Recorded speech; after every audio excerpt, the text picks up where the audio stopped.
देखो आपने हेडिंग डाल रखी है साबुन की सफाई प्रक्रिया या क्लीनिजिंग एक्शन ऑफ सोप। मतलब साबुन जो है वो, मैं ऐसा सोच लेता हूं कि गंदे कपड़े को कैसे साफ करता है, या साबुन जब किसी गंदे कपड़े को साफ करता है तो किस प्रकार से यह अभिक्रिया करता है, किस प्रकार से कार्य करता है।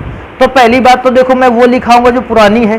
देखो ऊपर वाला हिस्सा, आपने साबुन को जल में कम मात्रा में घोला था, और जब साबुन को आपने जल में कम मात्रा में घोला था तो साबुन का जो पार्टिकल था वो केवल जल की कहां पर था, सतह पर। आपको याद है जब साबुन केवल जल की सतह पर होता है उस समय साबुन करता है विद्युत अपघट्य की तरह कार्य, लेकिन जब सांद्रता को बढ़ाया जाता है तब ये बन जाता है एक प्रकार का कोलाइडी विलयन। तो पहली बात तो मैं वही लिखाऊंगा कि साबुन को सबसे पहले कैसी सांद्रता पर रखा है, कम सांद्रता पर, और जब सांद्रता कम होती है तो जो साबुन के पार्टिकल होते हैं वो केवल और केवल कहां पर रखते हैं, द्रव की सतह पर। और द्रव की सतह पर भी कैसे रखते हैं कि वो अपने हाइड्रोकार्बन भाग को सतह से कहां रखते हैं, बाहर, और अपने कार्बोक्सिलेट भाग को सतह के रखते हैं अंदर। कुछ बच्चों को तो ये भी मालूम हुआ आखिरी अपने हाइड्रोकार्बन भाग को सतह से बाहर क्यों रखते हैं, कहोगे सर जी क्योंकि ये वाला भाग द्रव का कैसा होता है, विरोधी, या जल का विरोध करता है। और कार्बोक्सिलेट भाग जल के अंदर क्यों रहता है, क्योंकि ये होता है जल स्नेही। तो इस बात को पहले लिखा देते हैं फर्स्ट नंबर पर। फर्स्ट नंबर क्या आप स्टार बना करके लिख लोगे, जब साबुन को जल में अल्प, अल्प का मतलब होता है बेटा कम,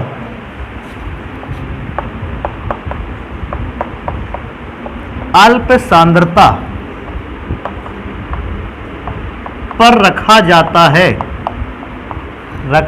है तो यह, देखो बेटा इसका ध्यान देख लेना, विद्युत अपघट्य लिख जाओगे ना कि विद्युत अपघट्य का कैसे लिखा गया है, यह विद्युत अपघट्य की तरह कार्य करता है। और बेटा जब ये विद्युत अपघट्य की तरह कार्य करता है, जानते हो इस दौरान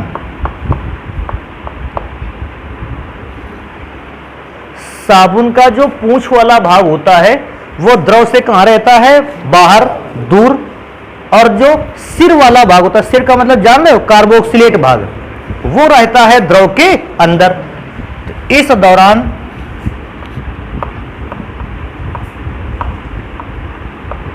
साबुन का, आप साबुन की जगह पर डिटर्जेंट भी कर सकते थे, क्योंकि सेम प्रोसीजर जो है वो डिटर्जेंट का भी यही है। साबुन पर मैंने लिखा दिया था लेकिन सेम प्रोसीजर डिटर्जेंट का भी है। कहता है इस दौरान साबुन का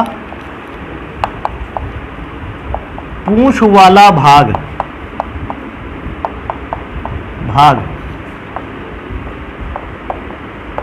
जल से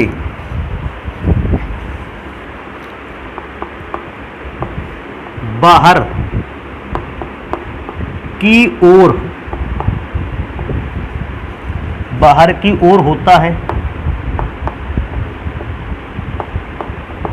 जबकि बेटा चाहे कह दो कार्बोक्सिलेट भाग या सिर वाला भाग,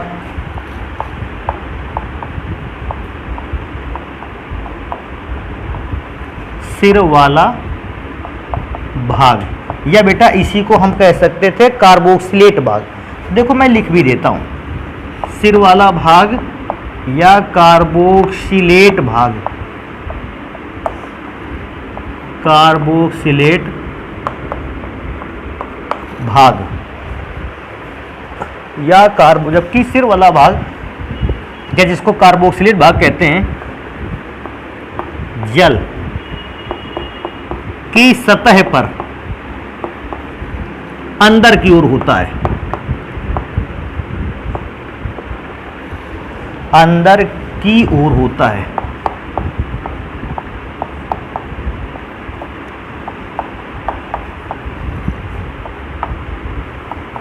होता है। एक तो ये फर्स्ट पार्ट के लिए जो ये ऊपर वाला चित्र बना है इसके लिए ये लाइन लिखी गई है इतनी पूरी। हाँ, अगर आप और भी अच्छा करना चाहते हो ये लिख सकते हो कि यहाँ पर साबुन की सांद्रता कैसी थी, कम। आप चाहे तो इस जगह बता सकते हैं सांद्रता कम थी। अब देखो मैं क्या करूंगा, सेकेंड स्टेप पे अब मैं सांद्रता साबुन की बढ़ा दूंगा ताकि साबुन की सांद्रता को बढ़ाने पर मिश्रण का निर्माण भी हो, और जब मिश्रण का निर्माण होगा तभी तो साबुन सफाई कर पाएगा। इसलिए मैंने एक गंदे कपड़े को भी अंदर डाल दिया है। कहोगे सर जी गंदा कपड़ा कहाँ, ये है गंदा कपड़ा। कोई पूछेगा सर जी कपड़ा गंदा है इसकी पहचान कैसे हो, तो देखो बेटा गंदा कपड़े में ये पहचान देखो गंदगी की है। अब कहोगे सर जी गंदगी इतनी ज्यादा है क्या, बेटा आपको समझाने के लिए चित्र में गंदगी का पार्टिकल इतना ही बड़ा बनाना पड़ेगा। और जानते हो एक बात और कि ये जो गंदगी का पार्टिकल बना हुआ है मैं यहां लिख दूंगा, गंदगी का जो पार्टिकल बना है ये बना है तेल ग्रीस पर धूल के जमा होने से।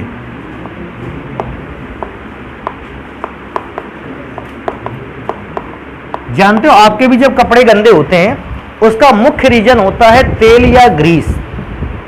आप सोचते हो कि इस बात को ज्यादातर ध्यान देने वाली बात है, अगर आप सोचोगे आपकी भी शर्ट के ज्यादातर हिस्से कॉलर ये हाथ वाले वहां पर शर्ट ज्यादा गंदी होती है। जानते हो क्या होता है, जैसे मैं कॉलर वाली बात करूं, ये दिन भर कॉलर जो है अपनी गर्दन से रगड़ता रहता है और अपने शरीर में लगा हुआ तेल इस कॉलर पर क्या हो जाता है, चिपक जाता है। जब तेल इस कॉलर पर चिपक जाता है तो तेल में एक गुण होता है, क्या, ये धूल मिट्टी के कणों को बहुत तेजी से अपनी ओर क्या करता है, आकर्षित, और ये अपने चारों ओर के वायुमंडल में उपस्थित, भाई वायुमंडल में तो बहुत सारी धूल के कण हैं, ये उन सभी धूल के कणों को अपनी सतह पर क्या कर लेता है, चिपका लेता है। और जैसे चिपका लेता है तो आपको उस जगह कॉलर सबसे ज्यादा कैसा महसूस होने लगता है, गंदा। तो जानते हो ये कैसे आई गंदगी, पहले सबसे पहले तेल या क्या आई यहाँ पर, ग्रीस, और उस पर चिपक गए धूल के कण। तो मैंने यही तो लिखा है तेल या ग्रीस पर, तेल कॉमा ग्रीस पर धूल के कण का जमा होने से भैया ये गंदगी उत्पन्न होती है। तो इस घोल में कौन है, तेल है, या तेल ना कहना चाहो ग्रीस है। तो तेल पर किसके कण चिपके हुए हैं, धूल के छोटे छोटे कण, और इसी ने गंदगी बना रखी है। अब हम साबुन की सांद्रता को क्या करेंगे, बढ़ाएंगे। अब देखो मैं पहले बता देता हूं फिर भी लिखते भी हैं। अब बेटा जैसे ही साबुन की सांद्रता को बढ़ाओगे, देखो पार्टिकल पूरी सरफेस पे तो थे ही, अगर अब आपने साबुन को बढ़ा दिया या साबुन की मात्रा को ज्यादा कर दिया तो सतह से कुछ पार्टिकल कहां आ जाएंगे, अंदर।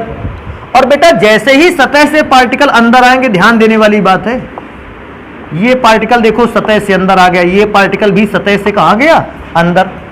अब सोचने वाली बात ये है, ये तेल का कण है और इसके चारों ओर भरा हुआ है जल।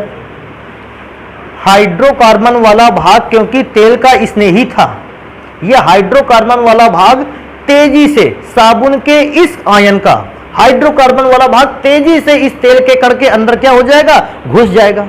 और जानते हो कैसे घुसेगा, ये ऊपर वाली सांद्रता बना लेना अपना, ठीक है। अब ऊपर वाले को नहीं देखेंगे, अब केवल देखेंगे कि ये पार्टिकल जो सतह से अंदर आ रहे हैं, ये सारे के सारे पार्टिकल जो है अपना पूंछ वाला भाग कहां पर घुसेड़े पड़े हैं, साबुन के मैल के कण पर। कोई अगर ये व्यक्ति के मन में बात हो, किसी भी वृद्ध व्यक्ति के मन में ये बात हो, कौन सी बात हो, मुझे बना लेने दो भाई, आखिर क्या रीजन था कि साबुन का पूंछ वाला भाग ही तेल के अंदर क्यों गया, सिर वाला भाग भी तो तेल के अंदर जा सकता था। तो तुम्हें रीजन याद है, कहोगे पूंछ वाला भाग होता है हाइड्रोकार्बन, और हाइड्रोकार्बन भाग तेल का कैसा होता है, स्नेही, इसलिए यही भाग तेल के अंदर जाने की कोशिश करेगा। भाई हाइड्रोकार्बन वाले भाग में दो विशेषताएं, एक तो जल का विरोधी था और तेल का स्नेही था, इसलिए जल से भगा दूर और तेल के पास आ गया समीप। अच्छा, लेकिन देखने वाली बात है कि साबुन के कुछ आयनों ने ऐसी व्यवस्था बना ली है, साबुन के कुछ आयन यहां जो तैर रहे हैं, सोचो, या यहां जो तैर रहे हैं, ये भी आयन तो तेल के अंदर ही आने की कोशिश करेंगे।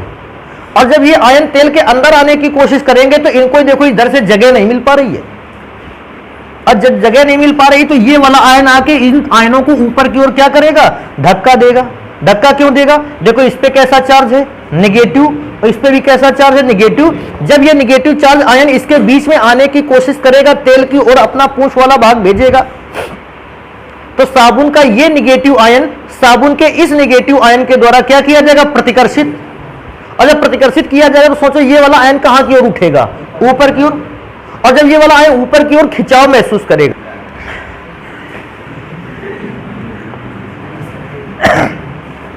तो जब साबुन के ये वाले आयन ऊपर की ओर खिंचाव महसूस करेंगे तो ये तेल या मैल के कण को भी कहां की ओर खींचेंगे, ऊपर की ओर। जानते हो जब ऊपर की ओर खींचेंगे, ऊपर की ओर खींचेंगे तो ये जो तेल का कण या जो मैल का कण सतह से, कपड़े की सतह से चिपका हुआ था, ये थोड़ा सा उड़कर कहां जाएगा, ऊपर। देखो अभी था नीचे चिपका हुआ बिल्कुल था, अब ये थोड़ा सा ऊपर की ओर उठ गया। अब जब ऊपर की ओर उठ गया तो बहुत सारे साबुन के आयन इसकी सतह पर क्या हो गए, चिपक गए। देखो और भी मैं बहुत सारे बना लेता हूं। अच्छा ये बताओ, अभी बहुत सारे आयन तो इसकी सतह पर चिपक गए हैं, लेकिन अभी भी कुछ साबुन के आयन हैं जो इसके अंदर क्या करना चाहते हैं, जाना चाहते हैं। अब जब ये आयन इसके अंदर प्रवेश करेंगे तो इसको और भी ऊपर उठाएंगे, और जानते हैं जब इसको और भी ऊपर उठाएंगे तो एक समय ऐसा आएगा कि कपड़ा रह जाएगा तुम्हारा यहां, और ये साबुन के जो कपड़े पर मैल का कण है ये कपड़े से खींचकर आ जाएगा बाहर। और जैसे ही ये धीरे धीरे मैल का कण कपड़े से खींचकर बाहर आ जाएगा, अब इसको साबुन के आयन चारों तरफ से क्या कर लेंगे, घेर लेंगे। देखो भैया चारों ओर से इसको घेर लिए हैं, अर्थात वो मैल का कण जो है वो साबुन के आयनों द्वारा चारों ओर से क्या हो चुका है, घिर चुका है। लेकिन कहां से अलग हो गया है, कपड़े से। बस आप कपड़े को क्या कर लोगे, धीरे से निकाल लोगे। लेकिन यार ये बात है, कपड़े को तुमने धीरे से निकाल लिया, लेकिन मैल का कण कहां पर चला गया, जल में।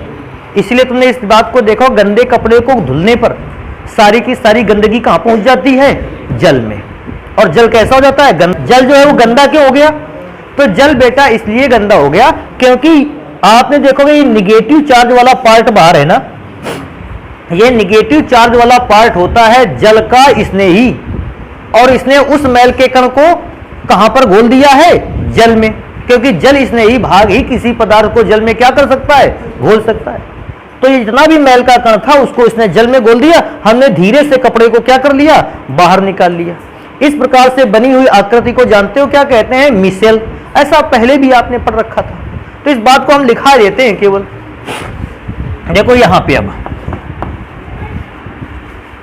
जब साबुन की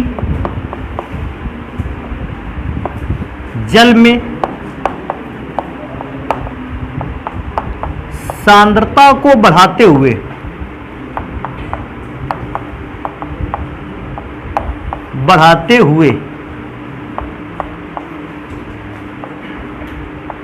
उसमें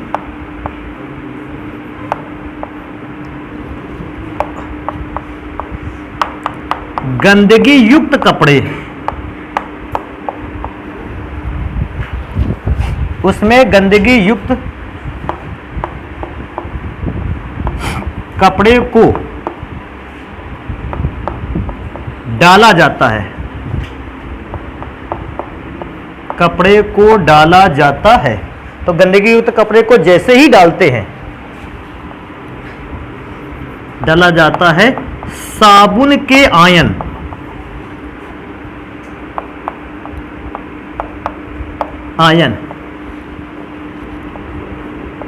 उस गंदगी के कण पर, उस गंदगी के कण पर चिपक जाते हैं, गंदगी के कण पर चिपक जाते हैं। और बेटा चिपकते तो है ही, और साथ में गंदगी के कण को कपड़े से कहां खींचने लगते हैं, बाहर की ओर खींचने लगते हैं, चिपक जाते हैं। और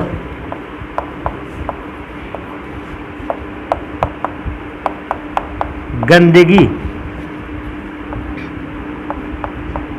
के कण को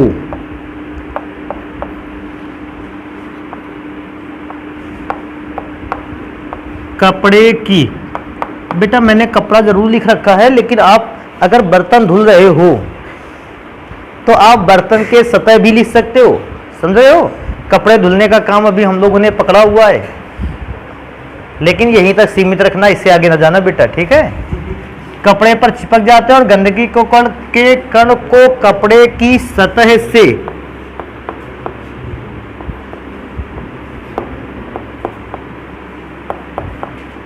धीरे धीरे बाहर निकाल लेते हैं, बाहर निकाल लेते हैं, धीरे धीरे बाहर निकाल लेते हैं,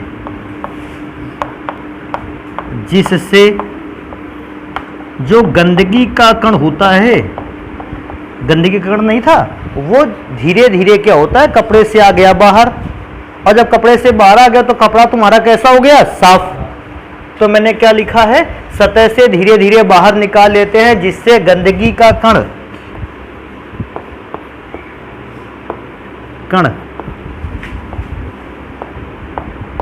कपड़े को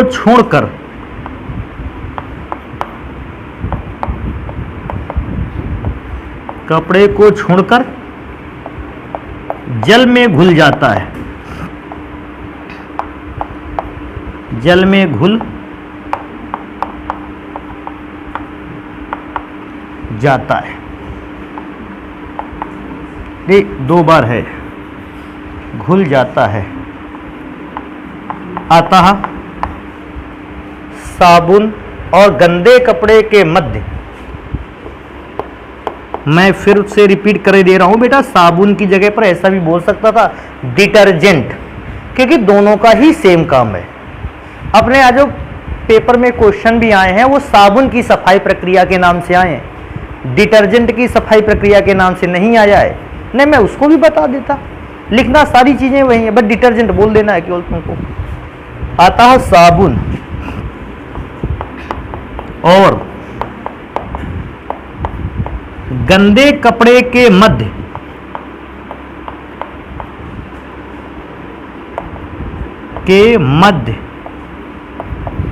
संपन्न होने वाली इस प्रक्रिया को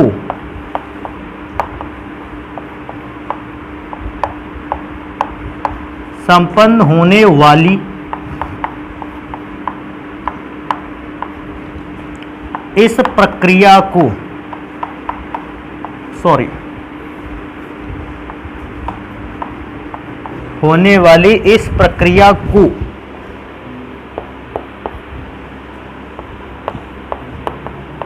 साबुन की कौन सी प्रक्रिया कहते हैं, सफाई प्रक्रिया। साबुन की सफाई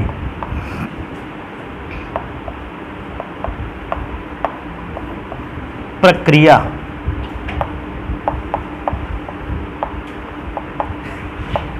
साबुन की सफाई प्रक्रिया कहते हैं।